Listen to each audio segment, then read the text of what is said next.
tema que vamos a ver el día de hoy es la neurociencia y su influencia en la educación. El día de hoy nos estaremos presentes con el doctor Carlos Alfonso Ardila Duarte. Él nos acompaña desde Colombia.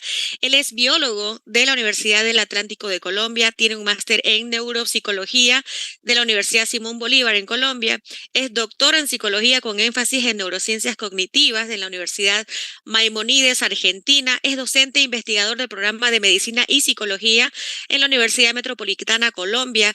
También es docente de cátedra del programa de psicología en la Universidad del Norte de Colombia. Es docente de cátedra con especialización y maestría en neuropsicopedagogía en la Universidad de la Costa, Colombia. Es docente de cátedra con maestría de educación en la Universidad Metropolitana de Colombia. Docente de cátedra con maestría de psicología, Universidad del Norte de Colombia. Es miembro de la ACCB, Asociación Colombiana de Ciencias Biológicas. Es director académico Neurostrategies Internacional en Barranquilla, Colombia. Es asesor científico en la Fundación Descubrámonos en Barranquilla, Colombia. Asesor pedagógico en la Corporación Bioideas en Barranquilla, Colombia también. Es investigador del grupo de investigación CEPUM categoría A Colciencias en la Universidad Metropolitana de Colombia. Es autor de diversas publicaciones y colaborador en artículos científicos y también como en libros, y también es conferencista internacional. Bienvenido, doctor Ardila. No sé si me está escuchando. Buenas noches. Sí, muy buenas noches, Maya. Te escucho, ¿me escuchas bien? Lo escucho muy bien, doctor Ardila. Por favor, si podemos intentar compartir su pantalla con su presentación del día de hoy. Sí, perfecto. Ya la voy a colocar. Muchas gracias.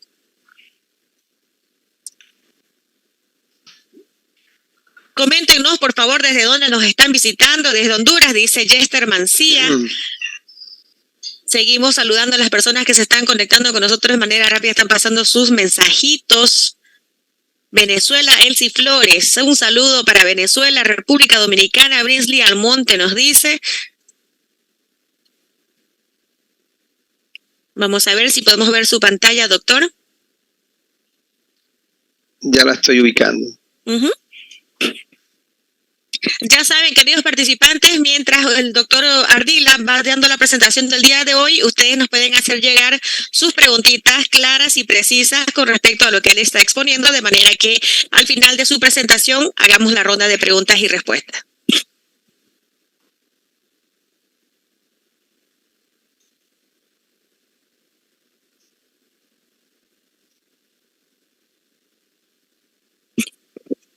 Provincia Las Tunas, nos dice Omar Miguel Peña. Buenas noches, Omar. Desde Oruro, Zulema Ramírez. Buenas noches, Zulema. Bueno, ahí creo que se logra ver, ¿verdad? Sí, doctor. Ahora solamente tiene que ponerlo en modo presentación. Perfecto. Bueno, me darás pie, me dices cuándo inicio. Por supuesto, la clase es suya. Le cedo la palabra. Muchísimas gracias, doctor. Bueno, perfecto. Bien, vamos a iniciar en el día de hoy hablando un poquito de, cómo las neurociencias influyen precisamente en la educación. Y bueno, voy a compartir algunas experiencias a nivel personal que he tenido, o profesional más que todo, digamos cuando las neurociencias permearon mi vida, y a partir de ahí pues cambió. Hice una transformación en mi ejercicio, digamos, académico y profesional, ¿no? Entonces, antes de eso, pues me gustaría, para ir entrando un poquito en materia de lo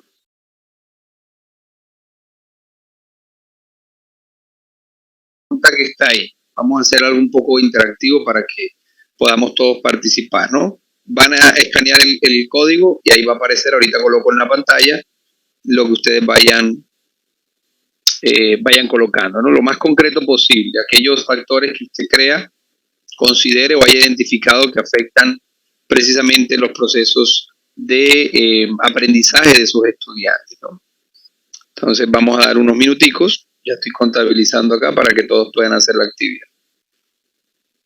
Aquí me han colocado, si ustedes están viendo ahí en pantalla, tenemos el estrés, la monotonía, la falta de motivación, poca práctica de valores académicos, problemas familiares, estrategia, motivación, falta de interés, problemas del entorno, autoestima, protección de los padres, poco interés del estudiante y las metodologías, poco interés, mala alimentación, perfecto, factor económico, problemas familiares, entorno, contenidos poco atractivos, mala nutrición, falta de motivación, depresión, procesos de aprendizaje que no van de acuerdo al nivel del estudio de los estudiantes. Muy bien. Si ustedes observan acá, esto que ustedes han escrito nos muestra que el proceso de aprendizaje y de enseñanza es algo realmente multifactorial. Son muchos los factores, digamos, que intervienen en estos procesos y que muchas veces, a veces somos conscientes, los ignoramos, a veces no somos conscientes de esos factores que están influyendo y ejercemos ciertas exigencias o presiones cuando realmente el estudiante tiene unos factores que, digamos, están dificultando ese proceso, ¿no? Y bueno, sé que en algunos contextos, algunos de esos factores son muy difíciles de intervenir, en otros es posible. Lo importante es conocerlo, ser conscientes de esta realidad a la cual pues están nuestros estudiantes y también obviamente nosotros. Y precisamente esto es lo que con esta introducción he querido iniciar, porque voy a tocar algunos de estos aspectos que también he venido identificando y he venido estudiando, ¿no? Le he metido la lupa, podríamos decir, gracias precisamente a lo que he aprendido de las neurociencias y cómo funciona el cerebro y qué afecta el cerebro o la productividad del mismo, pues tiene mucho que ver con esto que ustedes en su gran mayoría han escrito acá, ¿no? Entonces, volviendo a la pregunta de la conferencia del día de hoy, con respecto a cómo influyen las neurociencias, bueno, en eso quiero tocar algunos aspectos allí, ¿no?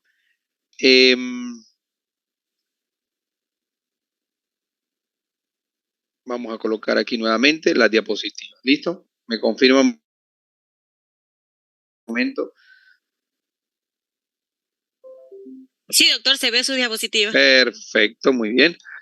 Bueno, entonces, alguien lo mencionó y definitivamente esto es clave, un cerebro mal nutrido. Y ojo, creemos que el problema es que no estamos comiendo, ¿no? A veces realmente las personas están comiendo, pero lo que están comiendo es pura comida procesada y realmente estas comidas no están aportando los nutrientes. Muchas veces creemos que la desnutrición solamente tiene que ver con la falta de alimentos, pero hoy en día realmente el problema que se está teniendo es que estamos accediendo a alimentos altamente ultraprocesados y realmente que son muy pobres en nutrientes y no nos aportan lo que realmente nuestro cerebro y nuestro cuerpo requieren. Entonces, no comer o comer algo que no me nutre es prácticamente lo mismo. La única diferencia es que hay la saciedad. Del resto, no hay, es muy parecido, ¿no? Porque no le estoy aportando al cuerpo lo que realmente requiere. Aquí les voy a mostrar rápidamente algunos estudios muy interesantes que me hacen o nos han permitido entender esta relación, ¿no? Aquí ustedes están viendo, por ejemplo, cómo hay un volumen, un cambio en el volumen cerebral, precisamente con la ingesta de vegetales. Realmente la ingesta de vegetales y frutas aporta una cantidad de elementos, ¿verdad?, que necesita nuestro cerebro para su normal funcionamiento, inclusive que sea relacionado también con la salud, en este caso mental, que tiene que ver, por ejemplo, con el distrés, que ese es el estrés psicológico. También se ha visto una relación entre el consumo de frutas y vegetales y esta situación, ¿verdad?, que se vive a diario, ¿no? Entonces, para que vean la importancia que tienen y les enseñamos de todo a nuestros estudiantes, los llenamos de mucho contenido en su cerebro, pero creo que no les estamos enseñando lo básico, que es aprender a comer sanamente, ¿sí? Creo que eso es fundamental para los procesos, digamos, cognitivos y emocionales que el estudiante está viviendo, ¿no? Y si vemos muchas veces, no sé si ustedes en sus países pasa, pero aquí pasa muchísimo, que precisamente acá le llamamos donde los chicos van a comprar sus meriendas, ¿verdad? Los estudiantes van a comprar sus meriendas. Si vemos lo que le estamos aportando ahí, es una cantidad de alimentos ultraprocesados, sodas, gaseosas, llenas de azúcares, harinas, dulces, que realmente no van a influir. Si algo aprendí como deportista, ¿verdad? Donde practiqué, digamos, de deporte por un gran tiempo y todavía lo sigo haciendo, algo que los deportistas tienen muy en cuenta para su rendimiento físico, ¿verdad? Y también cognitivo es lo que tiene que ver con la alimentación, un buen descanso, ¿sí?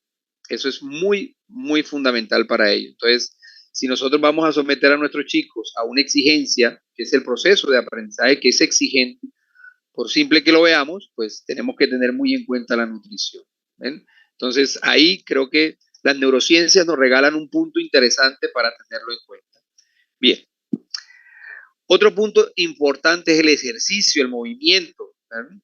Por ejemplo, algo que se ha encontrado con el movimiento en varios estudios que se han hecho es que cuando nosotros hacemos actividad física, producimos unas sustancias a nivel del cerebro que se llaman BDNF, que se llaman factores neurotróficos del cerebro. Y estos elementos, estas proteínas que se producen, precisamente favorecen los procesos de conexión neuronal.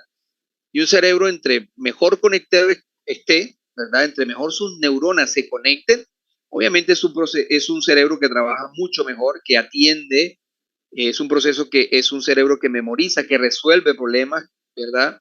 En corto tiempo, que tiene más o genera más opciones para resolver problemas. Entonces, mira la importancia de la actividad física en nuestros entornos escolares.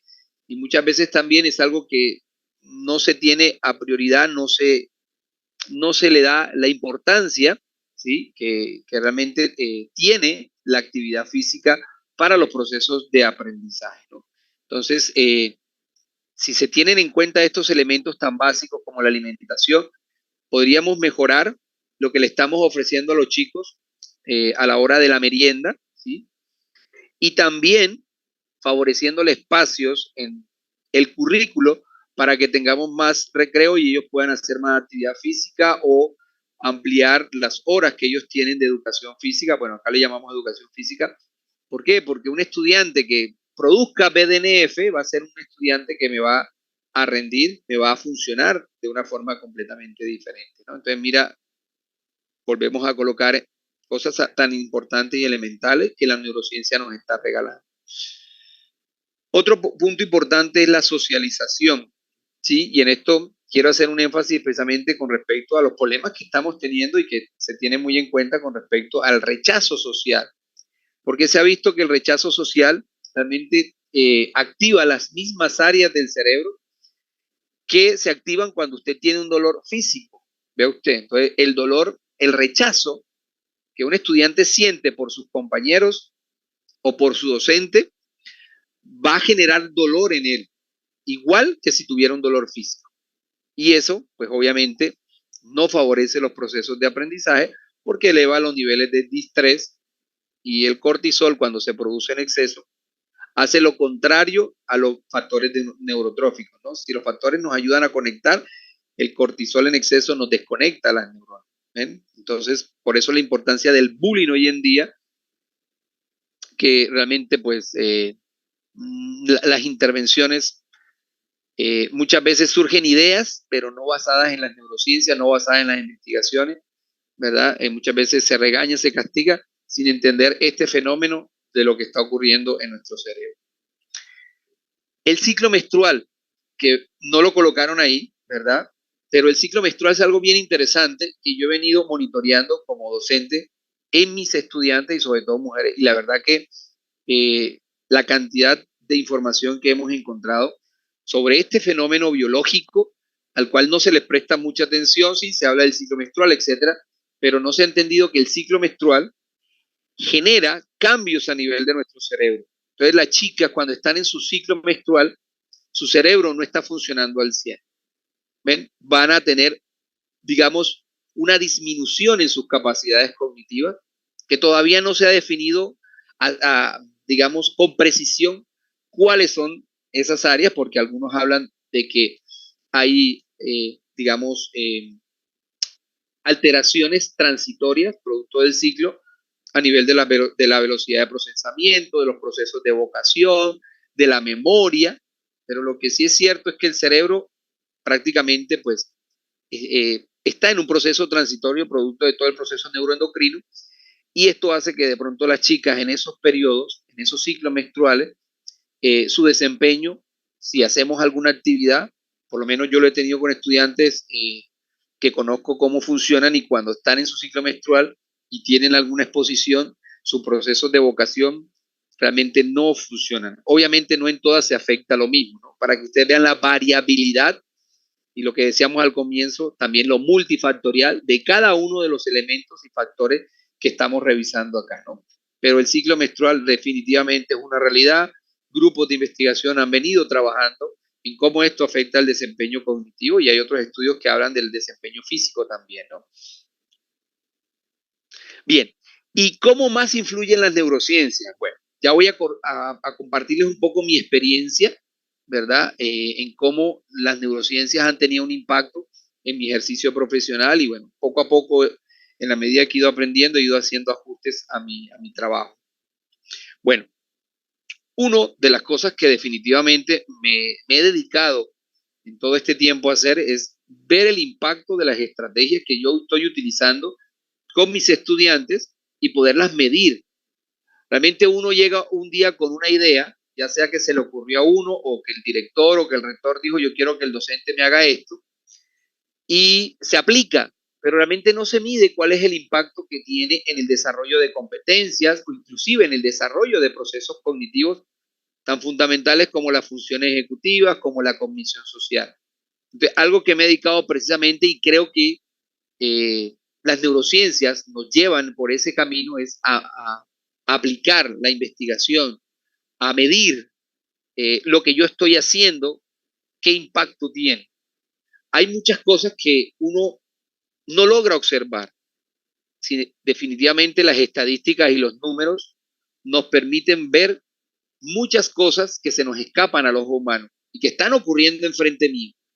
¿Ven? Entonces, lograr medir las estrategias que yo estoy utilizando en el desarrollo del cerebro de mis estudiantes hace que los procesos educativos que yo esté utilizando y las estrategias, pues yo pueda darme cuenta si definitivamente esa estrategia tiene un impacto, es eficiente o definitivamente es una pérdida de tiempo y definitivamente pues no la sigo haciendo, ¿no? O también si genera un alto nivel de estrés en el estudiante. Eso también es importante tenerlo en cuenta, ¿no? Entonces, acá a través de un grupo de investigación, yo he venido desarrollando una de las líneas dentro de ese grupo y precisamente es medir el impacto de las estrategias que utilizamos en un salón de clase. Lo que hacemos es simular una clase, ¿verdad? Por ejemplo, utilizamos la cámara de GESE en el laboratorio, diferentes elementos, procesos, y eso nos hace ser como más nosotros utilizando, ¿no? Entonces, bueno, ahí tienen un ejemplo de que sí se puede hacer, de que si uno quiere, busca los recursos, busca cómo hacerlo para poder medir, digamos, todas estas estrategias. Bueno, y producto de eso, que hay una investigación que publiqué con otros colegas sobre una estrategia que utilizamos, que creo que muchos de ustedes la conocen, que es el ABP, aprendizaje basado en problemas, y lo que hicimos fue mirar cuáles eran las competencias que estas estrategias, ¿verdad?, estaban utilizando. Entonces yo sé específicamente, ok, esta estrategia me desarrolla esta competencia. Entonces ya voy mucho más preciso a lo que estoy utilizando, ¿no? Porque definitivamente los docentes estamos a ciegas. Hacemos cosas, pero no sabemos realmente el impacto que puedan llegar a tener. Y esto es bien interesante. Créanme que uno se encarreta cuando uno empieza a ver los números, las cifras, las estadísticas, ve, oiga, esto me está sirviendo para esto o no sirve para lo otro. Ya esto es algo que motiva muchísimo, ¿no?, a uno como docente. Bueno, ¿para qué más sirve o para qué más me ha servido la neurociencia? Generar estrategias y actividades innovadoras. Entonces, uno aprende en esto de las neurociencias que realmente la multisensorialidad es un factor que influye muchísimo en los procesos de aprendizaje. Vayan tomando nota allí. Otro factor que influye, o sea, entre más estímulos, ¿verdad?, yo utilice, visuales, auditivos, sensoriales, kinestésicos, inclusive olfativos, ¿ven? Eso va a generar más recordación en la memoria del estudiante. Eso tengo que tenerlo claro. Y eso me permite a mí generar diferentes tipos de estrategias en un aula de clase, ¿no?, que sean multisensorial. Otro factor importante que me favorece tiene que ver con los procesos de repetición. Muchas veces vemos un tema y ya lo vemos una sola vez. No. Entre más yo pueda repetir, más el proceso se va a ir asimilando, ¿verdad? Consolidando en la memoria. Entonces, ese también es otro factor importante, el proceso de repetición. Un tercer factor importante que me permite a mí generar este tipo de estrategias innovadoras tiene que ver con la emoción, ¿sí? Si yo logro despertar en los estudiantes emoción, realmente la emoción es como un pegamento, ¿no? Si en 15, para ponerle un ejemplo, en 15, 20 años le preguntamos a usted qué pasó en el 2020, le aseguro que usted me va a decir qué pasó en el 2020 porque eso tuvo un contexto emocional de un umbral bastante alto, ¿no? Entonces, eso es lo que nosotros tenemos que generar en un salón de clases, esa emoción, ¿ven? La curiosidad, generar estrategias o temáticas que despierten en el estudiante la curiosidad, eso emociona. Pero algo que me he dado cuenta en estos años y lo que vengo haciendo es que definitivamente nuestros docentes también tienen una múltiples factores que le quitan la emoción al docente. Y realmente necesitamos docentes enamorados, necesitamos docentes emocionados, ¿verdad? En un aula de clase. Entonces, hay muchos factores que tendríamos que entrar a medir, como el estrés en el docente, ¿verdad? Es algo importante porque es que un docente estresado, créame que no motiva. Un docente estresado estresa. Entonces, termina quitando la motivación del estudiante porque lo termina estresando, ¿no? Entonces, hay factores que hay que también medir, tener en cuenta, intervenir en el docente para que él se sienta a gusto. Yo creo que todos van a estar conmigo porque en lo que llevo dando conferencias a diferentes países en Latinoamérica, parece que eso es un problema latinoamericano, no sé si de otros países europeos, pero es que definitivamente la cantidad de papeles que un docente tiene que estar llenando, ¿verdad? Le quita la emoción y le quita el tiempo que él necesitaría, uno, para buscar otro tipo de actividades que le generen emoción, ¿ven? Unos hobbies, cosas que a él le gusten, entre más tenga tiempo para hacer cosas que le gustan, más emocionado va a llegar a un salón de clase. Eso nos lo regalan también las neurociencias. Vean, la motivación es importante, pero la motivación no es algo que yo fuerzo, ¿no? Que yo impongo, ¿no? Yo realmente lo tengo que sentir, me tengo que sentir a gusto con lo que estoy haciendo, me tengo que sentir a gusto en la institución donde estoy, me tengo que sentir a gusto con mis estudiantes. Y si no me siento a gusto, pues cambio, porque ¿para qué voy a estar en un sitio donde realmente no me estoy sintiendo a gusto? Pues tengo que buscar donde realmente me sienta cómodo, ¿ven? Entonces, eso ya va en las expectativas que cada uno como docente y como persona tenga. Pero es importante tener en cuenta eso y que la institución también le favorezca, digamos, esta tranquilidad, no cargar al estudiante con tanto papel, ¿verdad? Sino darle un poco de libertad. Yo creo que no algo que la pandemia, yo no sé si no aprendimos así a las malas, no sé cómo vamos a aprender, ¿no? De que realmente el docente requiere más libertad para poder innovar, ¿sí? Salirnos de esos cánones estrictos, de todas esas cuestiones tan metódicas y tan rutinarias, y darle la libertad al docente para que haga su trabajo, para que innove, para que pruebe cosas nuevas, para que dé una clase, no sé, en el patio, se salga del salón de clases y ese día quiso hacerlo y hacer una actividad completamente diferente y tener a sus estudiantes de pie y cantando y bailando, o sea, que tenga esa libertad de poder hacer esas cosas. Y la institución debería favorecer eso, ¿no? Bien, me encantaría que haya rectores aquí, coordinadores escuchando esta conferencia, porque son los que tienen muchas veces el poder de tomar esas decisiones y de favorecer todo esto, ¿no? Esto es lo que las neurociencias nos dicen para favorecer el aprendizaje. Bien. Bueno, aquí les comento algunas de las experiencias que he venido realizando con mis estudiantes durante todos estos años. Llevamos más de 10 años trabajando con ellos en espacios curriculares y extracurriculares, porque definitivamente yo no solamente me quedo con aquellos estudiantes me quedo con aquellos estudiantes que después de ver la materia quieren seguir profundizando el tema, se engancharon conmigo, con la temática, quieren investigar, quieren hacer actividades. Entonces, he creado también grupos extra para reunirme con estos estudiantes y desarrollar proyectos, ¿no? Y bueno, el aprendizaje basado en proyectos también te da una ganancia enorme en los procesos que tú quieras desarrollar, ¿no? Entonces, bueno, hemos hecho cantidades de cosas junto con ellos, actividades, jornadas de actualización, hemos apoyado otras organizaciones, hemos desarrollado investigación, en fin, bueno, hay una cantidad de cosas que se pueden llegar a hacer con los estudiantes, siempre y cuando tú disfrutes lo que estás haciendo, que es lo más importante. Bueno, y aquí están los grupos que tengo junto con ellos y que son grupos estudiantiles con los cuales tenemos espacios extracurriculares para desarrollar diferentes actividades. ¿Ven? Bueno, aquí compartir algunas experiencias con ellos. Y bueno, esto fue lo que hicimos en pandemia, continuamos, no paramos, hicimos jornadas de actualización, algunos ya graduaron y todavía nos siguen aportando en este proceso que venimos de desarrollar. Mire, las actividades extracurriculares también se ha encontrado que tienen un impacto muy positivo en la motivación, en la emoción, inclusive son un factor protector ante las drogas y ante una cantidad de situaciones o vicios que los estudiantes tienen, ¿verdad? Entonces, las actividades extracurriculares debemos darle mucho más peso y que el estudiante tenga el espacio para poderlas desarrollar, ¿no? Entonces, esto genera más pertenencia el estudiante por sí mismo, por su proceso de aprendizaje, por su institución. Bueno, otro factor importante que también ustedes lo mencionaron, y creo que cada vez se hace más obvio, es el estrés académico. Y esto precisamente me he dedicado a investigarlo. Ahorita les voy a mostrar algunas apartes sobre estas investigaciones que he desarrollado.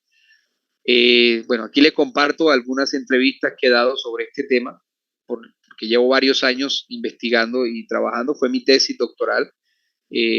Algo que me di con él fue cómo el estrés académico afecta la calidad del sueño en las personas. Y si el sueño se ve afectado, mire, de ahí en adelante todos los procesos cognitivos se van a ver afectados. Entonces, no solamente el estrés, sino que el estrés afecta procesos biológicos como el sueño y se necesita el sueño, sobre todo porque cuando dormimos, prácticamente limpiamos nuestro cerebro, se limpia de la información irrelevante y es cuando consolida nuestra memoria de aquello que es relevante, ¿no? Entonces, por eso el descanso es muy importante en los procesos de aprendizaje.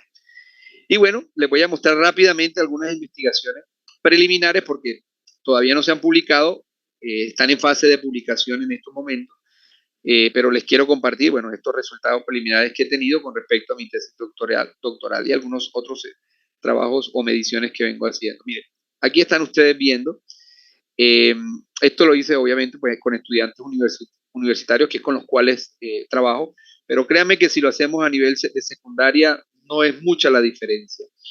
Encontraríamos resultados digamos, similares a esto. Y aquí medimos cómo la ansiedad, medí una escala de ansiedad, que es la que ustedes ven en la parte de abajo, en la línea horizontal.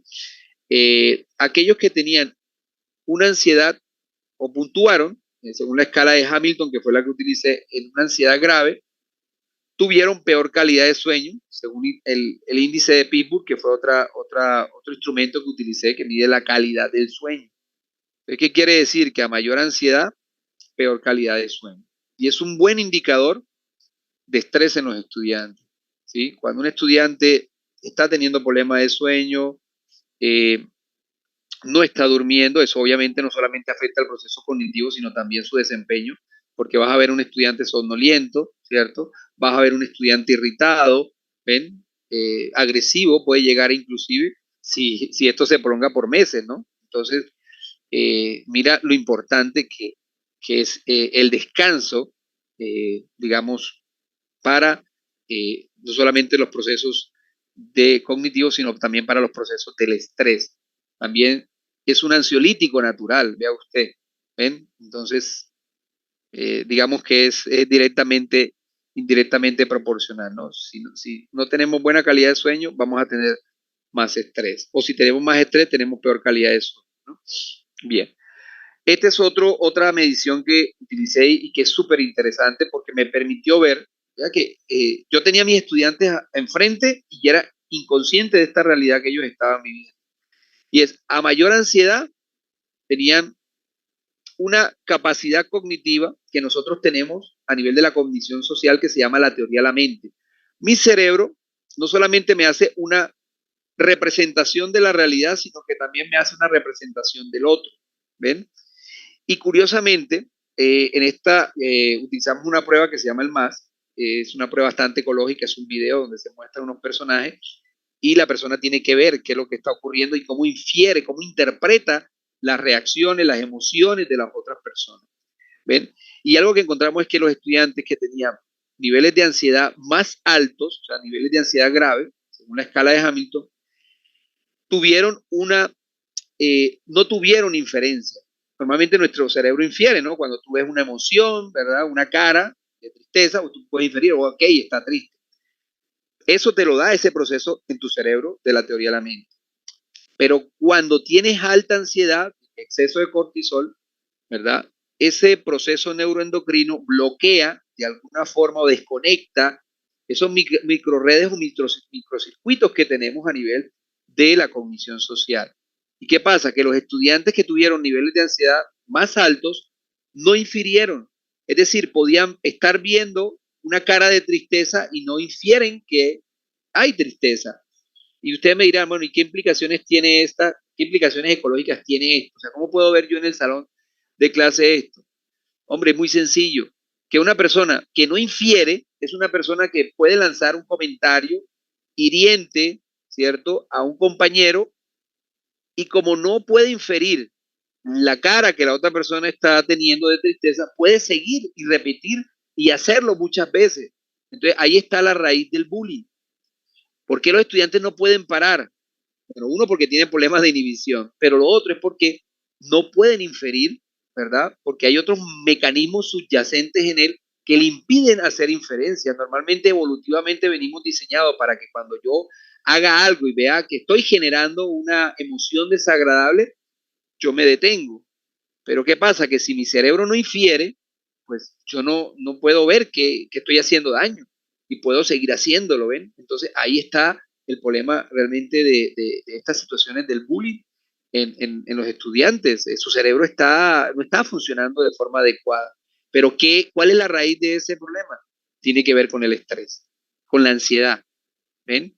La ansiedad, digamos, es una escala leve. Si seguimos subiendo, podemos estrés y depresión. Pero imagínense, si en la escala leve estamos teniendo esto, ¿qué se puede decir a mayores niveles, no? Entonces, bueno, ahí está otro regalo que les doy.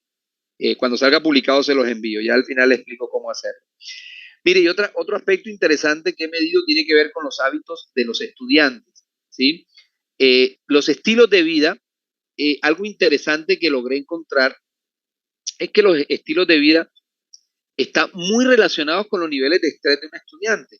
¿Sí? A veces tú le dices al estudiante, no, pero ponga de su parte, duerma o no consumas alimentos procesados, cosas de ese estilo.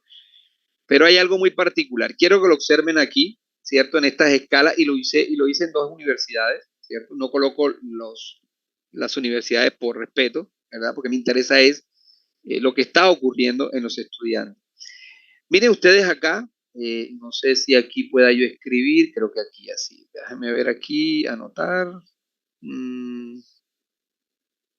dibujar. Bueno, creo que puedo hacer algo aquí, vamos a ver. Bueno, ¿están viendo esto? Voy a poner el puntico acá. ¿Listo?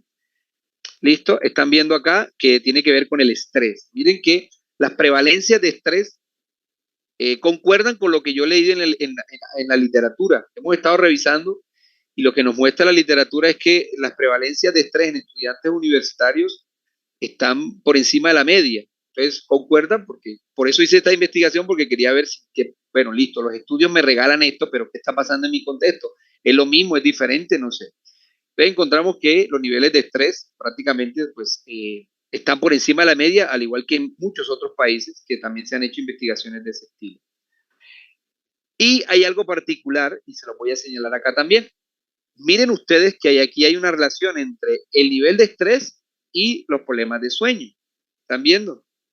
Pero curiosamente, encontré un artículo que me hablaba de que cuando las personas tienen problemas de sueño, tienen una mayor predilección y antojo por alimentos procesados. Pero hay otra investigación que me dice que a mayor consumo de alimentos procesados, mayores niveles de ansiedad y estrés y depresión. Entonces, mire que aquí hay un bucle muy particular, un bucle fisiológico, en el cual muchos o la mayoría de los estudiantes están atrapados. Tienen niveles de estrés por muchos factores, ¿cierto? Nosotros, digamos, le llegamos a sumar por sobrecargarlos de una cantidad de actividades, porque somos también especiales en mandar una cantidad de actividades, y ahora con todas las redes sociales y con todo este cuento de la digitalización y la parte virtual, nos engomamos poniendo una cantidad también de actividades, que videos, que esto, que aquello. Bueno, realmente la sobrecarga no se ha medido y sería interesante medirla, ¿verdad? Para que usted vea que no es un solo docente poniendo una actividad, son varios docentes poniendo no solo actividades físicas, sino también actividades virtuales. Entonces, realmente, bueno, esto es una locura lo que se está haciendo en algunas instituciones, ¿no?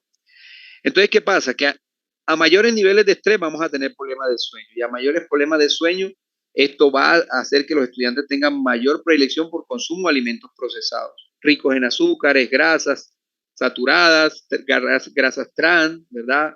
Sodio. ¿Y qué va a ocurrir? Que esos alimentos procesados me van a elevar, me cambian la microbiota y me elevan los niveles de estrés. Y a mayores niveles de estrés, más problemas de sueño, más problemas de sueño, mayor consumo de alimentos procesados. Y como ven ustedes, esto se me vuelve un bucle en el cual el estudiante queda atrapado. Y esto va mucho más allá de darle una palmadita en el hombro y decirle, no, pero ponga de su parte, ¿no? Porque es que hay mecanismos fisiológicos que subyacen en él y que lo dominan. Estamos viendo. Y miren, repetí lo mismo en otra universidad. Bueno, ¿qué pasó aquí? Ok. Maya, ¿me estás escuchando? ¿Todos me están escuchando? Sí, doctor, sí. Perfecto, perfecto. Pero no dormirlos, ¿no? No.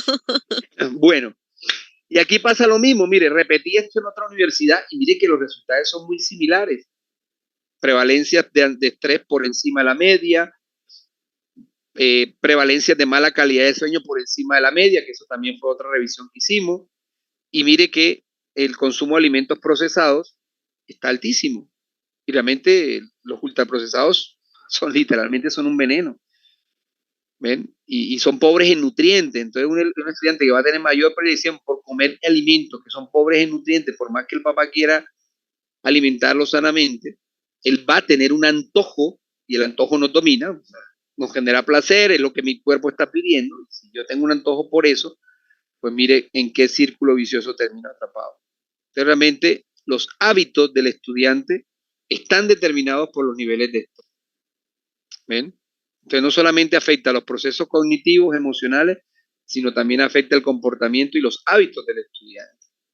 ¿Ven? Entonces, sí, hablamos de hábitos saludables, pero muchas veces no somos ejemplos, no los practicamos y tampoco los enseñamos. ¿Ven? Entonces, bueno, hay algo interesante que también les traigo para que veamos cómo está la situación, ¿no? Y miren esto, que también se realizó en otra universidad, sobre los niveles de ansiedad, depresión y ideas suicidas. Si ustedes observan las escalas azules, no sé ahorita cómo borrar bueno, me perdonan los punticos naranjas porque no di para borrarlos ahorita, ¿no? Bien, quiero que observen las barras azules, son de los estudiantes nuevos. Ojo que este es un estudio longitudinal, o sea, se hizo durante varios años en en todos los semestres. Y lo interesante es que nos muestra las franjas azules, los estudiantes de los primeros semestres, y las franjas rojas, los estudiantes prácticamente de los últimos semestres. Si ustedes observan ahí, estamos viendo que los estudiantes llegan, obviamente, con niveles de ansiedad y estrés por múltiples factores, pero mire cómo salen de las universidades. Están saliendo todavía mucho peor. O sea, realmente no les estamos enseñando competencias de afrontamiento ante el estrés, no les estamos enseñando cómo modular, manejar, ¿cierto? Estos niveles. Y vamos, puedes tener una persona con una muy brillante, con mucho conocimiento, pero si esto no está funcionando, créeme que el fracaso es seguro. Entonces, creo que nos falta Y creo que si repetimos esto mismo a nivel, créanme que encontraríamos cosas bastante similares, ¿no? Yo lo menciono a nivel universitario porque es que es el ámbito en que me muevo y en el que trabajo y en el que tomo los datos. Pero a nivel de secundaria, créanme que, porque los estudiantes vienen de allá, ¿sí? Entonces, es una problemática que es subyacente, pero que no estamos obviando, no somos conscientes de ella, ¿ven? Bien, y aquí pues quiero compartirle algunos proyectos que vengo trabajando sobre esto. Vengo haciendo un proyecto con una universidad en España, la UNIR de España, donde se está monitoreando en varios países estudiantes entre 12 y 16 años. Yo lo estoy haciendo para acá, para Colombia, pero también se está haciendo para México, España. Y en este trabajo que estamos haciendo en varios países, prácticamente lo que se está midiendo es hábitos de vida y funciones ejecutivas, para mirar qué impacto tienen los hábitos sobre las funciones ejecutivas en los estudiantes. Y las funciones ejecutivas prácticamente lo son todo, ¿sí? Son tu manubrio, tu cambio, tu freno, para que te puedas adaptar a un entorno ambiental y obviamente también a nivel de la cognición social, pero esa no la estamos midiendo para la parte social, ¿no? Entonces, mira cómo los hábitos realmente tienen una influencia grandísima en las funciones ejecutivas y bueno, hasta ahora lo estamos midiendo, ¿no? Todavía no tenemos resultados ni siquiera preliminares porque estamos en el proceso de medirlo.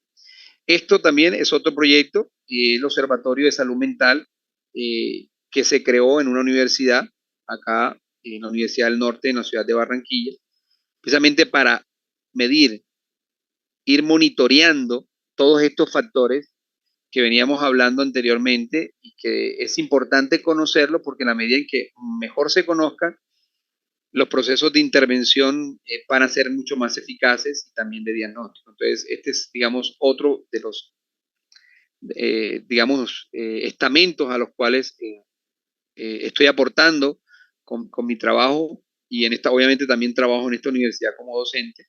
Y bueno, a esta universidad pues realmente se está interesando por la salud mental digamos, de sus estudiantes, ¿no? Y esta es otra entidad donde trabajo en la parte de investigación.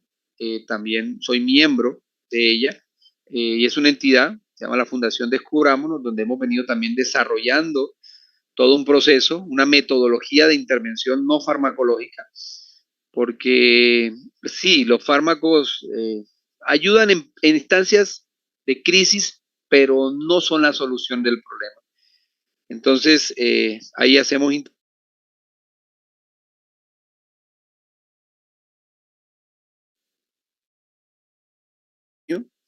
en una metodología que se ha desarrollado, digamos, no farmacológica, ¿no? Que se requiere de una intervención mucho más precisa y bueno, hemos estado trabajando todos estos años para desarrollar esa metodología. Son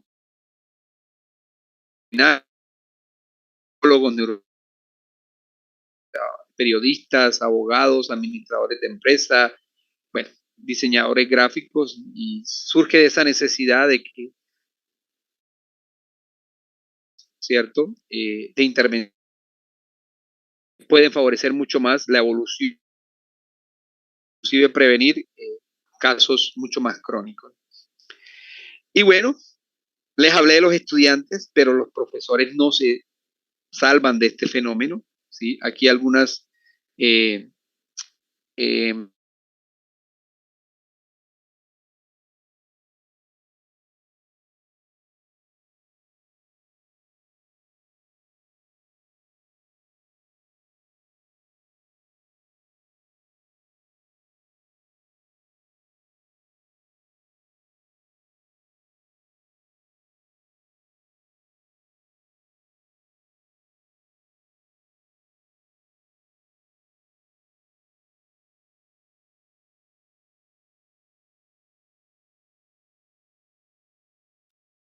Doctor Carlos, me parece que se ha cortado su conexión.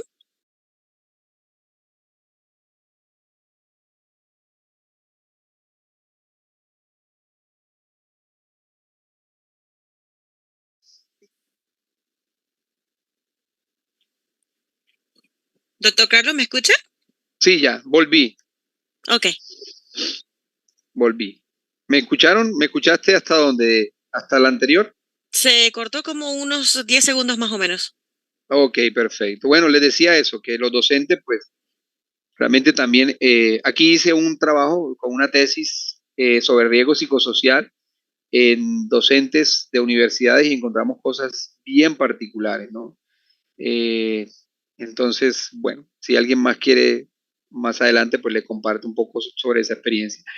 Y no solamente los estudiantes de pregrado o secundaria están teniendo o viviendo esta situación, también los estudiantes de posgrado. Aquí hay una encuesta que se hizo por parte del Observatorio de Innovación Educativa del Tecnológico de Monterrey y también una investigación que se hizo y que fue publicada en la revista Nature, aquí está, sobre los niveles de insatisfacción, depresión y ansiedad que tienen los estudiantes, en este caso de posgrado, ¿no? Porque son estudiantes que tienen que trabajar, ¿verdad? Que tienen familia y fuera de eso hay una presión, una cantidad de cosas, de trabajos, etcétera, etcétera, que bueno, no favorece realmente todo este proceso. Bueno, entonces, como ven, es un fenómeno bastante amplio, ¿verdad? Y bueno, ¿para qué más? Ya en resumen, sirve todo esto de las neurociencias, pues esto te permite reestructurar el ejercicio docente, empatía, o el docente está viviendo, te hace verlo desde otra perspectiva. Te permite desarrollar experiencias de aprendizaje significativas, porque al entender cómo está funcionando el cerebro y lo que está pasando en él, pues surgen ideas, ¿verdad? Yo sé que aquí más de uno que me está escuchando, oiga, digo, oiga, sí, yo puedo hacer esto también, ¿ves? Entonces, fíjate que un poquito de información y un estímulo nos cambia nos estimula, nos enriquece, nos da ideas. Y obviamente, pues también nos hace ser eficientes en los procesos de abordaje de ciertas dificultades de aprendizaje, ¿no? Y bueno, algunos estudios que hice sobre TDAH también, donde encontramos que el mecanismo base que está afectado en los chicos con TDAH es la inhibición. Y bueno, aquí algunos apartes de esta investigación que se hizo con el Grupo Neurociencias del Caribe, acá en la ciudad de Barranquilla. Y bueno, por último, desarrollar también a través de las neurociencias competencias blandas que sirvan para la vida de los estudiantes, como cómo enseñarles estrategias de afrontamiento ante el estrés, ¿no? Y bueno, se nos acabó el tiempo, voy a dar 10 minutos para que hagan preguntas. Los que quieran seguir conectados, por favor, conmigo, me pueden escanear el código que está ahí, lo va a llevar automáticamente a mi celular y estaremos en comunicación. O los que quieran, me pueden anotar este número, ya tiene el indicativo para acá, para Colombia. Y bueno, nos mantenemos en comunicación. Creo que este es un lindo espacio que nos ha brindado la U continuada para que nos conectemos y bueno, podamos seguir intercambiando, ¿verdad? Muchas cosas. Entonces, bueno, para los que quieran seguir conectados, ahí les dejo mis datos